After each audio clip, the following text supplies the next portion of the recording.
ఆయన పేరు హవల్దార్ గౌతమ్ బుచర్. సరిహద్దు భద్రతా దళం బిఎస్ఎఫ్ లో 25 సంవత్సరాల 17 రోజుల పాటు పనిచేశారు. 2023 జూలై 31న స్వచ్ఛంద పదవి విరమణ పొందారు. విఆర్ఎస్ తీసుకున్న వారికి సాధారణంగా 1-2 నెలల సమయంలోనే పెన్షన్ రావడం మొదలవుతుంది.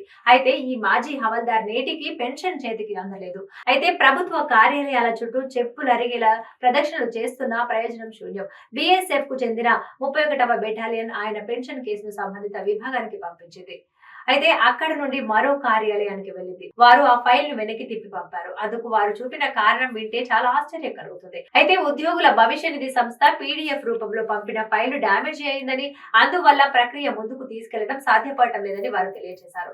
ఈపీఎఫ్ఓ కు చెందిన భవిష్య పోర్టల్లో మాజీ హవల్దార్ పీడీఎఫ్ ఫైళ్లు కనిపించడం లేదు. ఫలితంగా ఆ మాజీ సైనికుడు అనేక ఇబ్బందులు ఎదుర్కోవాల్సి వస్తోంది. బిఎస్ఎఫ్, తపాలా శాఖ, ప్రధానమంత్రి ఇలా అన్ని విభాగాలకు పాలకులు ఎన్ని అర్జీలు పెట్టుకున్న మాజీ హవల్దార్ గౌతమ్ కు నేటికి ఊరట లభించలేదు. సమస్య పరిష్కారం కోసం బిఎస్ఎఫ్ 31వ బెటాలియన్ కమాండెంట్ భవిష్య పోర్టల్ సాంకేతిక బృందాన్ని సంప్రదించారు. అయినా ఒరిగిందేమీ లేదు. తనకు పెన్షన్ జారీ చేయడంలో జరుగుతున్నటువంటి జాప్యానికి కారకులైన అధికారులపై చర్యలు తీసుకోవాలని గౌతమ్ కోరుతున్నారు. గత సంవత్సరం డిసెంబర్ 30న ప్రధాని మోడీకి ఓ లేఖ రాస్తూ తన గోడు వెళ్లబోసుకున్నారు. పెన్షన్ అనేది అలవెన్స్ కాదని, అది ప్రాథమిక హక్కు అని ఆయన ఆ లేఖలో తెలియజేశారు. దేశం కోసం రక్షణ, పౌర సేవలు అందించిన ఓ సైనికుడికి లభించిన గౌరవం ఇదేనా అంటూ ఆవేదన వ్యక్తం చేశారు. ఇది వంటి న్యూస్ చూస్తూనే ఉండండి G10.